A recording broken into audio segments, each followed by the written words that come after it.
This is Front and Nationwide on the Athletic Podcast Network. Hello and welcome back to Front and Nationwide. It's been way too long, almost a full year. Aaron Portzline here, senior writer at The Athletic. Appreciate you checking in. It has been, like I said, a while, regrettably. But here we are. Much to talk about. We've got Jean-Luc Grandpierre coming up. He'll join us as our first sort of 2.0 guest here on Front and Nationwide. Check out The Athletic. I got to say it. A great deal right now. Free trial for 7 days and then $2 a month. Check out the fine print. It's $2 a month for a certain amount of time, and then the price adjusts. So make sure you know what you're doing there. But I think it's more than well worth the price. This podcast is going to be just where you have always listened to it, if that's where you want to listen to it. It's also going to be on YouTube, and we're hoping to get some clips out in other ways, in other forms as well. Big appreciation towards Grant Hunter, who is really helping get this thing off the ground. This probably isn't where it is right now. Well, this for sure isn't where it is right now without his help. So let's get after it. We're going to bring Jean-Luc here in a little bit. First to the Blue Jackets. They're right in this thing. They won again last night against Nashville. 2 goals in the third period to win 3-2. 24 hours earlier, as you saw, they lost a 4-0 lead in the third period.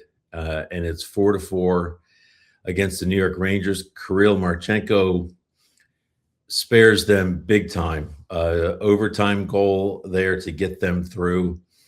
Listen, you give that point to the Rangers, no big deal. The points earlier in the season they gave to the Islanders, you can go through the list. Those may come back to haunt them. But that third point 2 nights ago, no big deal. It goes to a team that's far out of it and is dumping at the trade deadline. Blue Jackets backed that win up with another win last night against Nashville. And now they go against Florida on Thursday, their last game before the trade deadline. The picture looks like this. They're 3 points behind Boston for that second wildcard spot. They are 5 points behind Montreal for the first wildcard spot. We have to start looking at some other teams now, too. They're 5 points behind the Islanders and Pittsburgh I should say it this way, they're 5 points behind Pittsburgh and the Islanders for second and third place, respectively, in the Metro. So keep winning, keep accumulating points, and see where it goes. Someone's going to back up. You hope it's not the Blue Jackets. But they're a point ahead now of Washington for 9th place in the East, so they're the team that's right on the cusp. Washington's played 3 more games. What a fascinating year it's been in the NHL. 3 of the 4 division winners from a year ago are not currently in the playoffs. The Stanley Cup winners from a year ago, Florida Panthers, not in the playoff picture as of right now, and likely sellers. So, so much to discuss. We're also still taking your questions. That was one of the real benefits of the live room, was the interaction with you. Don't want to let that go. So hashtag on Threads, Blue Sky, or Twitter, hashtag AskPorty. And we'll try to get to as many questions as we can. Typically, we'll go sort of preamble here with me. Then we'll bring in a guest. I think we'll have a guest every week. That can be a challenge sometimes, but we'll do our best. And then we'll back it up with your questions. As always, no questions off limits. I mean, some questions off limits. Keep it to hockey, people. We'll try to do the best we can with those. And you know what? This format with us taking your questions and then them not being live necessarily, there would be many times in the live room where I would text people for answers to questions that you had during the live room and hope that you get a response. This should allow maybe more of that now because there's a bit of a time window there. Blue Jackets off today. Like I said, they'll be back at it Thursday against the Panthers.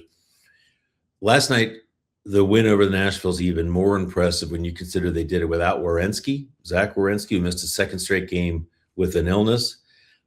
Talking to Rick Bowness in his media scrum after the game last night, it sounds like Werenski's still hurting. So I'm not sure Thursday is the real deal for him either. We shall see.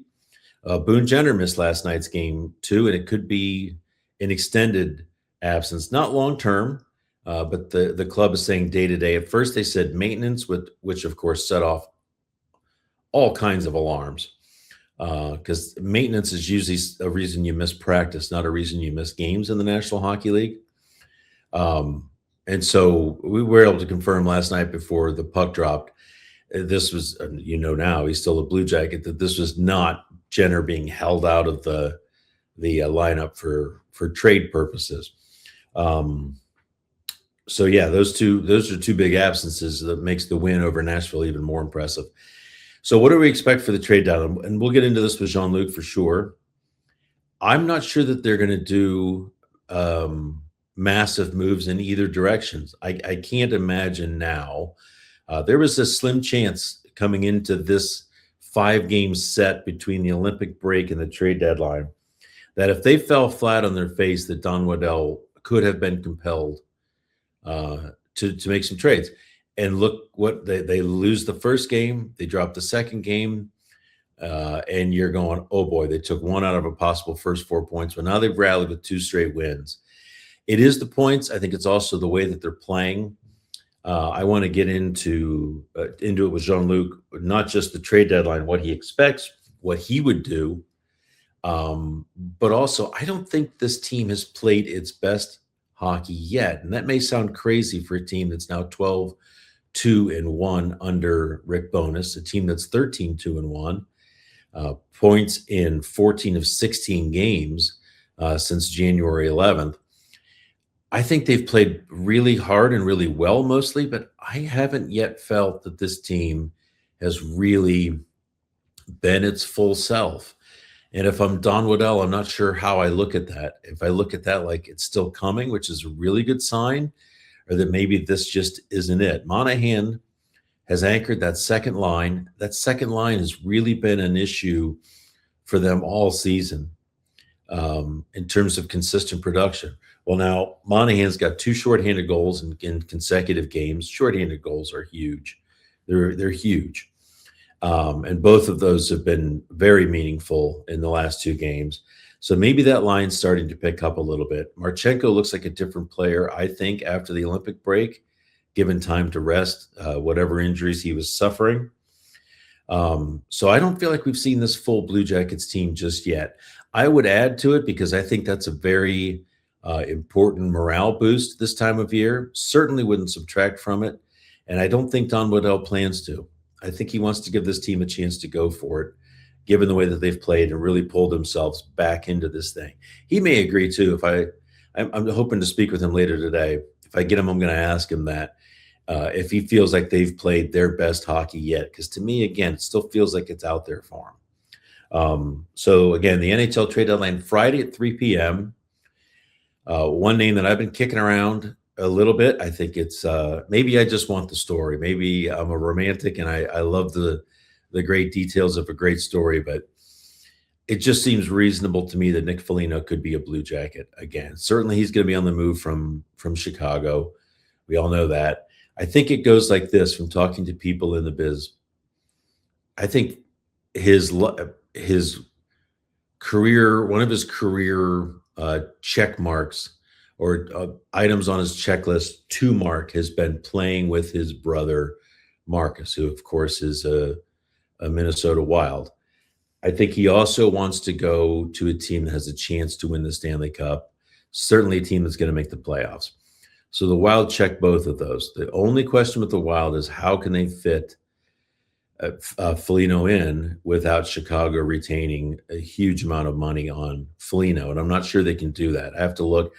They may have one retained left, the Blackhawks. So I think it's Foligno Wild would be the first choice, if that's a possibility. And then after that, I think a team like the Blue Jackets probably enters the picture, maybe another tier down from teams that are seen as Stanley Cup, really Stanley Cup contenders. Foligno has not decided if this is his last year yet. Told that that's a decision that will be made in the summertime. This is either his 19th or next year would be his 20th year in the NHL. Hell of a career. And I also think the Blue Jackets could add some sort of veteran depth players to really round this thing out. I think Don Waddell is a big believer that you can never have too much sort of character and leadership. So things to look for. With that, let's bring in our good friend Jean-Luc Grandpierre, Blue Jackets broadcaster, jack of all trades, actually. And we'll get his thoughts. We'll be right back with you on the other side. All right, joined now by Jean-Luc Grandpierre, the Blue Jackets broadcaster extraordinaire. That even rhymes, Jean-Luc. Extraordinary. You went all out, didn't you? I'm a professional, if nothing else. Welcome. Thanks for being here. Thanks for starting us off. I appreciate it. Yeah, my pleasure. I think last time we talked on there was in 2019 when I first got the job. So it's been a while. That's unacceptable. That's unacceptable. Well, I might rope you into some more of this, because always good to have second voices on these things, not just me yammering away. Jean-Luc, no Werenski, no Boone Jenner, and a 2-1 deficit heading into the third period. How impressive was the Tuesday win for the Blue Jackets? You know, what was impressive about it was that you had to gut that one out. And, you know, this year I'm traveling with the team, and I'm not going to lie. Tuesday, I was like half asleep. I mean, so I can't even imagine how these guys felt on the ice. Yeah. You know, there's a little bit of bug going through the team right now. You just played the night before, and you could tell that both teams played on Monday. Yeah. You know, they just didn't have much left in the tank, and they know they have a day off. But what I really like is the resilience, the attention to details, to be like, hey, this is not going to be pretty, but we need to gut it out. And obviously, Charlie Coyle, right, took right off the blueprint of the first 2 goals by Nashville, which was basically, I'm going to run into your goaltender. And he had a big part in both of these goals. It was like, it's not going to be pretty. I know the first goal of the game was pretty, but right now I'm just going crashing, and hopefully we get some bounce, and that's exactly what happened. Yeah. And he brushed Annunen on both of those goals. I mean, the timing was impeccable. I was a little worried about that second one because he was right up in him, but he's right. He said it after the game. Annunen he probably could have sold it better, honestly. He could have. Yeah, because what happened is Annunen makes slight contact, but what really impeded his ability to move across was that on the broadcast we could see it. His knob got stuck under the arm of Roman Josi, who was battling in front with Coyle at that point. So if his knob doesn't get stuck, because the blocker, he couldn't move his right hand because it was stuck under Josi. But that doesn't happen if Charlie Coyle is not right in there to create some contact. So it's not goalie interference. It's more a battle with the defenseman and Coyle. So technically, although it is interference with Josi, it's not interference with the goaltender, and the goal stood. So that was really close. But again, to have that willingness as a veteran to go in there and show the right way, man, it just shows you how valuable Charlie Cole's been to this team. Yeah. Which is going to bring us to the trade deadline here in a little bit. I could talk Charlie Coyle all day. And now you would have a perspective on this. Just 24 hours earlier, not only did they play a game 24 hours earlier, but what an emotional roller coaster of a game. You've been in games like that, I'm sure. Maybe not 4-0 to 4-4. What is that feeling like as a player when you're on the ice, the other team's making a push, you're kind of all over the place as a team, you can almost sense the inevitability of it sometimes. What's that feeling like, and how helpless is it and powerless do you feel? Yeah, you feel extremely powerless. And, that 4-0 lead, and then 30 seconds into the third, it's 4-1. You're not worried. Then it's 4-2 in a minute into the second period. Yeah. And then good job by Rick Bowness, calls a timeout. Yep. I don't know what you say your troop, aside from, hey, wake up, because we have to remember the Rangers had a big push in that second period early on, Right. and Elvis stood on his head to make sure that it was still 2-0. But you're still feeling okay.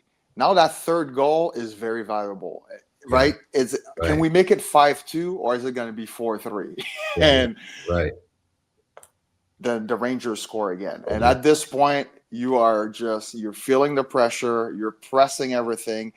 And, I was looking back at that third period, and you look offensively, the Blue Jackets didn't have much. I think the shots were 18-8 for the Rangers in that third period.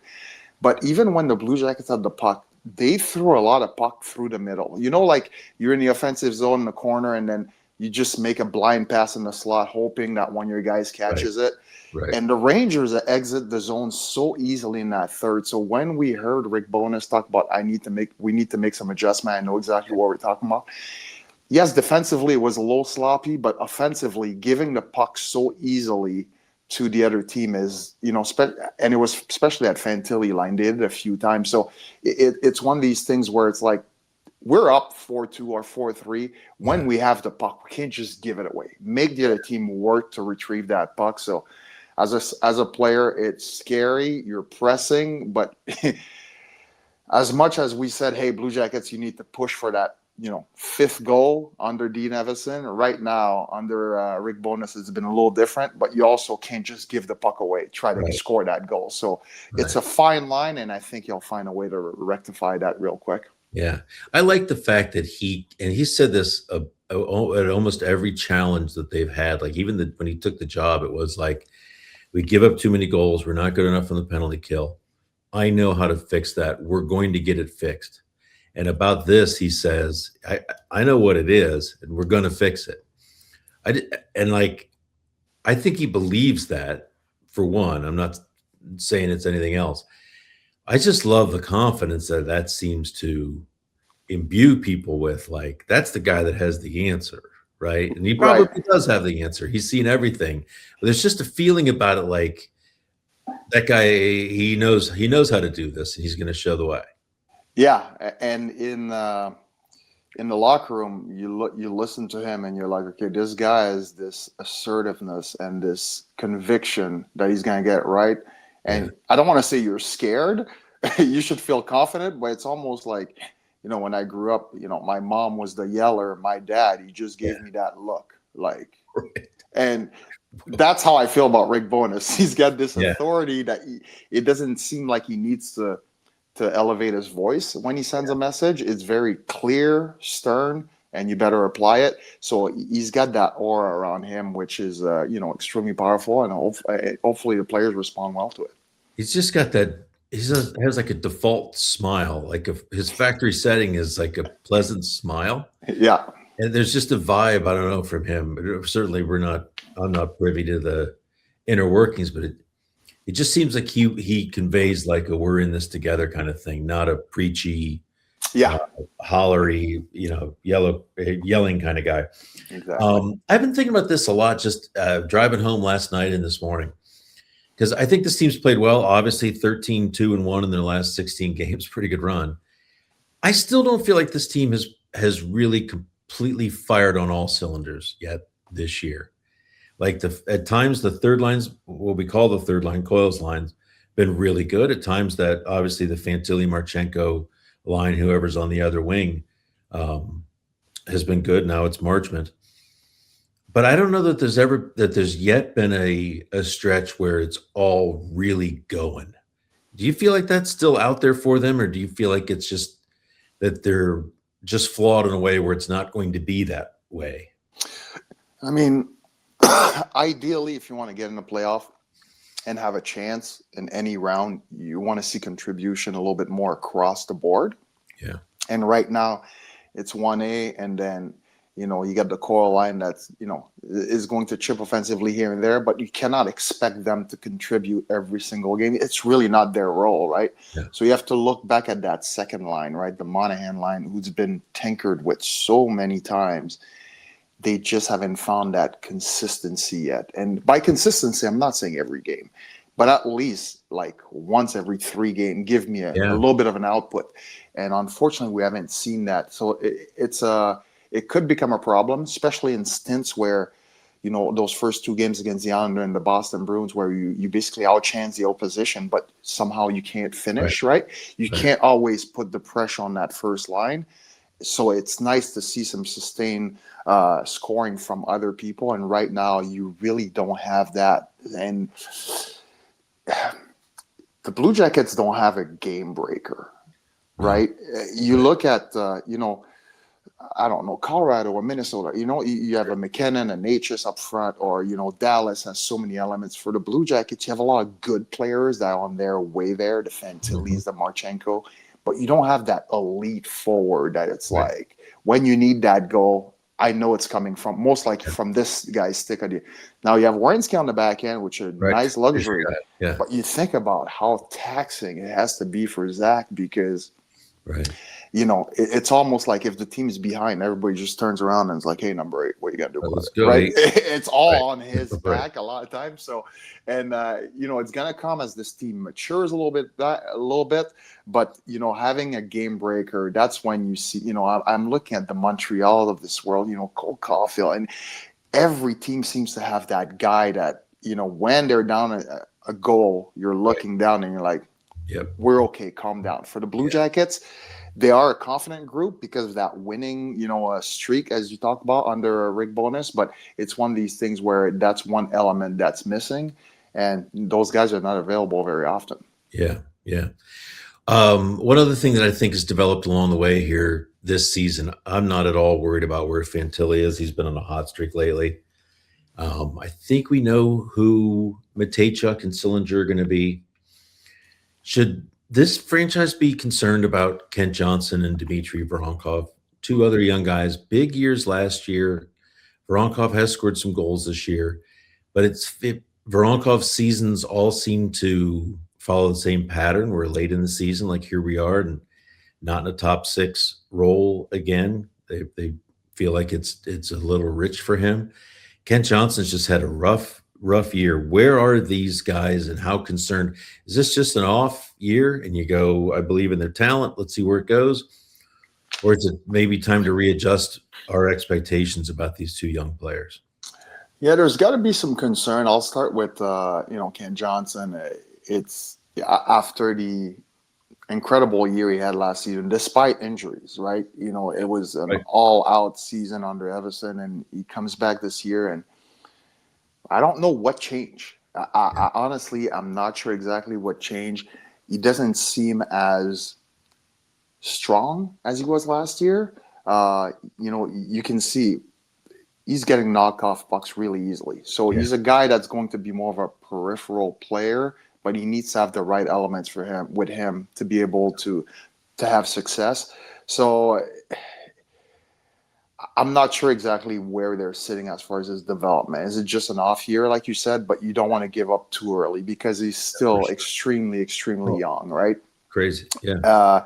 Now, the other guy, Dmitry Voronkov, I'm thinking about it, and it's like this has to be the most quiet 17-goal scorer in the history of the Columbus Blue Jackets, right?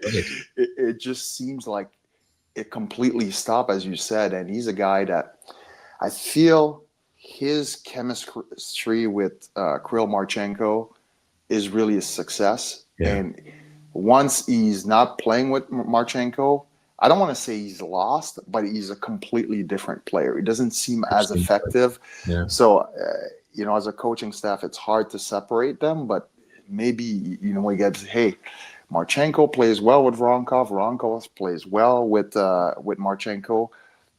Do I reunite them if I'm trying to really find more consistency throughout the lineup and, maybe put Monahan in the middle, right? Because we all know how successful they were as a unit last season. Maybe you can reignite that magic. And then you go probably Fantilli with Marchment, and maybe you give KJ a chance right up there and see if that could work. But as far as consistent scoring, I think that would probably work better if you're trying to find sustained scoring from all three lines, those three top lines.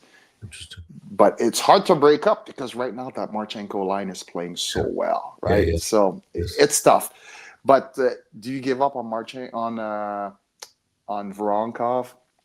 I don't think so. No way. But you can't leave him on that fourth line because that's not where he's going to find success and confidence. Yeah, no. Let's do the trade deadline now. And first, from your perspective, pretend you're the GM, JLGP. Yep. Where are you going? What are you doing? First, with your UFAs, you've got 4 of them. What do you do with those guys? And second, if you're keeping them, what are you adding to it? If you're letting them go, what do you want in return? All right. So my UFAs, what am I sitting at the trade deadline? Am I 7 points out or 3 points out? Well, you're 3 right now. Let's just pretend the trade deadline's today at 3. Okay. If I'm gonna add, I'm trying to add a big piece. I'm not trying to add a depth player. I'm not looking for a 4-liner, kind of like what they did last year. Yeah. When they brought, at this point, you're just gonna hurt your mix more than anything else, and the group is like, did we really need this guy? Now, if I can find a game, I don't know, Jason Robertson falls on your lap, do I add it? Absolutely. And then as far as my free agents, if I'm sitting at 3 points, I'm not moving anybody unless even if it's clear that one of them says, you know what, this is not gonna work out. I think. For Don Waddell, you're thinking, let me give this group a chance, right, to really get in there. Kind of like the Montreal Canadiens did last year with Nick Suzuki, right? And they said, Suzuki was, hey, what are we going to do? And they could have let a bunch of guys go. He's like, it's all in your hand. They took it upon themselves, got in the playoff, and you look at this group this year, and they're playing lights out, right? So for me, the biggest acquisition for the Blue Jackets at the deadline would be not to get rid of your upcoming free agents. Yeah. To me, that's a win. Yeah. Now, if I'm out and have to let somebody go, what am I asking in return? It depends on. I think the guy that has the most value is Charlie Coyle. And yes, Marchment having a good season. Boone Jenner is a great leader. Same thing for Eric Goodbranson. But a right-handed center that's having himself an offensive year, a good offensive year, and has never missed the playoffs. Charlie Coyle is the guy with the most value. There's zero doubt about it. What am I asking in return?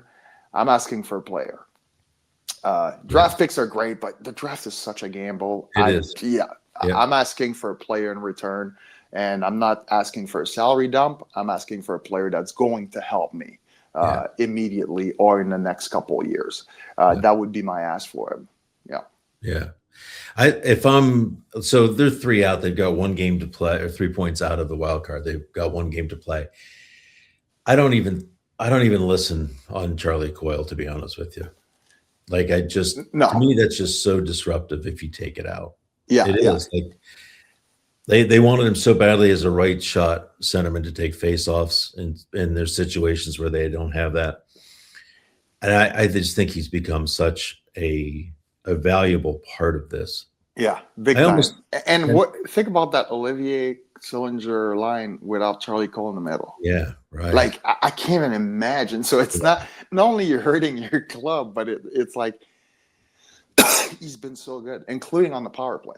Right? Yes. I mean, there's not a thing that or challenge has been put in front of number 3 that he hasn't taken and ran with it. So to me, he's the most valuable right now. Yeah. Yeah, and I think the question is going to be term with him because he is 34. Yep. But, I mean, I'd have that conversation. I think Don Waddell's playing this right. I would have that conversation after March 6th or in May when the Blue Jackets, they make the playoffs or, whenever they're not playing anymore. Because I just think he's too valuable. What do you think of a potential Nick Foligno return if the price is right? I mean, it'd be good. I mean, you look at this group and, Boone, familiar with him. it seems like it was yesterday, but there's so many new faces in that locker room, right? It's a whole different environment, new coaching staff, new general manager. And would it be great for the fan base? Yes. Would it be good for a team to just have one more veteran in there? I think so. And obviously you would be willing to accept a role on a fourth line or whatever. Obviously it all depends on the return, right? What does Chicago want? I don't think they would ask for all that much for Nick Foligno. So would it be good to have, that extra voice in the locker room and a guy that can brings a little grit up front, and he doesn't even need to play every single game? I think that'd be great, but it's not something that if I'm done with L, I'm like actively seeking, if that makes sense. So I love when guys have a great career with a team and stuff like that, but does it need to be a homecoming for Nick Foligno? As much as personally I would love to see it, I don't know if this team necessarily need another voice in that locker room, because I feel like the leadership group is doing pretty well and they've got things under control right now. Last question for you, Lukey. How tough is this week as a player? Even if you're not a guy, you're wondering where your teammates are going. You're wondering who's not going to be here, who is going to be here. What's this week like? Stressful. It's stressful because you never know what's going to happen. I mean, we just saw it yesterday. Was it Smith for Nashville? Literally mid-game, takes a 3-second shift, and the bench goes, "Hey, clap, see you," and he walks off. And I mean, you never know when you're gonna get that tap on the shoulder or that load management. You're not playing tonight, which means you're gonna get traded. So it's extremely stressful. But these guys, they're used to it, to be honest with you. But you can't wait till Friday because you're glued to your phone for the next 2-3 days. But more importantly, you're trying to win games. Like, I'll tell you, a lot of these guys in that locker room yesterday after that win, they felt they could breathe better. Unless they're somebody that want to get traded, but the way they played, it looked like everybody wants to stay together as a group. I'm telling you, they're breathing much better after that, being able to win that game. So, it's part of the how could I say, the mental strength that you need as an NHL player to know that anytime somebody's in control of your destiny. But, I think they're fine. See it this way. I don't think anybody is actively seeking to get out of Columbus right now. Right. So if anything, the fact that they're doing anything to win games shows me that they all want to stay here. Yeah. And I feel like Waddell's done a decent job of conveying that he doesn't want to break this up. So, I mean, I know the players are still probably thinking, I hear that, but anything can happen at any time. Yeah. But at least it's a nice attempt to be like, no, I like this group. Maybe there's less attention on Columbus than I would have anticipated. Well, it's really not a seller's market this year. You look at the entire NHL. There has been zero move, right? Yeah. I mean, there's been a few moves yesterday, but I thought once the Olympic break is over, I mean, we're going to see transaction after transaction after transaction, and we really saw nothing really happen around the league. So, let alone major pieces. So, I think it's going to be quiet again this year. That's my expectation. Yeah, it'll be interesting. It always is. Yeah. Well, Luke, thanks so much for your time. Appreciate you. See you out there pleasure. On Thursday. Yeah, I'll see you tomorrow. Thanks, man. Jean-Luc here, everybody. Peace. Okay, let's get to some reader questions now. Thanks for chipping in.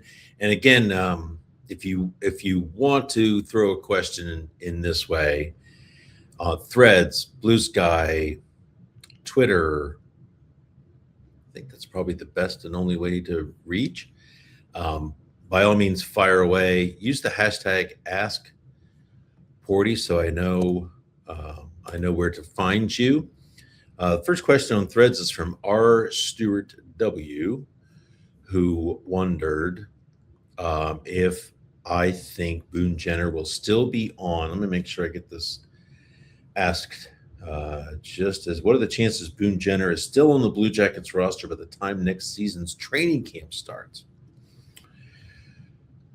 I'm going to say, what are the chances? I think the chances are good. Let me put it that way. I do. I think it's less certain now than it has been. He's a UFA, so there's that. I think there's also more competition higher in the lineup. I think Boone Jenner, as we all do, has continued to age. So there is a natural progression here that's going on right in front of us. So it's a new role, and it may be contracts similar to the one he has now in terms of the annual money. Spitballing here. I think the question for a lot of these guys, Coyle, Jenner especially, Goodbranson for sure, is going to be term, right? I'd have to look at Jenner's age. I know he's in his 30s. Coyle just turned 34, so that one's fresh in mind. That the player's probably going to want 5 or 6 years at the start of negotiations. I'm not sure the Blue Jackets, I shouldn't even say them specifically, I'm not sure an NHL team would want to commit too far past 35 for any player. So I think term is going to be a bigger issue than the salary. So we'll see where it goes. But specifically to Boone, I think he is here at the start of training camp next year. And maybe that's just me having a hard time envisioning him not being here, if that makes any sense. So that's what I would say to that. All right, let's get to the Ask Porty questions that were requested just yesterday, and we'll get into a rhythm with this so things will be a little bit smoother, hopefully. Let's see here. Questions. Who is, this is from Finn McCool. Who is your Columbus Blue Jackets all-time name team? Woof. Best player names in franchise history. 3 forwards, 2 defensemen, 1 goalie. That one I should have done some homework on. Certainly Zenon Konopka jumps out. Character, yes, but that's a what a name, right? Zenon Konopka, he was from Planet Zenon. I think that's where he got the name. I'd have to go through and list and think of some of these, because that is one of the great things about hockey is you get some wow names. I mean, Elvis Merzlikins, right? That's a great name just for the Elvis, but you got to love the Latvian names too. See if anything else jumps out here. I may think of something. There's probably a couple of really obvious ones I'm missing, but there's some great characters out there for sure. All right, let me call up the post from yesterday. Let's get to some questions here. This is from CBJ Akas. Nice try. Caden Lindstrom has obviously had a rough season in Michigan State. How much of this is attributed to his physically? How much of this is attributed his physicality not translating to the NCAA? Would he have been better staying at Medicine Hat? If so, is this a cautionary tale for heavier Canadian prospects? That's a hell of a question, and not really a. Listen, there's been lots of heavy players in college. I would have a hard time believing that that's the case. Just being honest with you, I think the issue, and Gavin McKenna has started to light it up now, but there was a time 2 weeks ago where people were wondering about this kid because the production wasn't there to the extent that many expected. I think the issue that some players, young players, are going to face, especially the 18, 19-year-olds, is you can stay in the junior ranks and hang 50, 60 goals and 100-plus points. Some of these guys can, the elite of the elite. It's really hard to do that. It's almost impossible to do that in college. For one thing, you're going from a league where being a 19 and 20-year-old makes you one of the older players in that league, to a league where you're now one of the younger players in college hockey. There's a lot of 23 and 24-year-old kids, young men playing college hockey, who have played a lot of games, a lot of really competitive games against good players. So a lot of these guys, and I think Gavin McKenna is among them, who have stated that they want to go to college hockey. They want the challenge of playing against bigger, more physical players. So good on them. And McKenna's going to be fine. He's still probably going to go number 1 overall, I would think. And his game has almost certainly grown significantly. But I think Lindstrom's issue, I don't pretend to know for sure. This is me surmising just from talking to people. I think a lot of people expected him to have kind of a settling back in year. I don't think there's that, and that may be some people's way of explaining what's been a disappointing year for Lindstrom. Definitely offensively, he has not played like a player who is ready to step into the pro hockey ranks right away, much less the NHL. So when I mentioned to Don Waddell the other day that maybe this causes people to change course and think of him spending another year in college, he said, well, that wouldn't be a change of course for him, that he didn't rule out 2 years at Michigan State or 2 years somewhere between where Lindstrom was drafted and when he goes to turn pro. So very interesting to see what occurs this summer. If he stays put at Michigan State, it's a hell of a setup there. We know that it is a great facility, a wonderful campus. It's what a thrill it would be to play there. You look at some of these Big Ten venues. Wow. I mean, really impressive. But I don't think he's just too physical there. I think a lot of those penalties have been maybe out of frustration.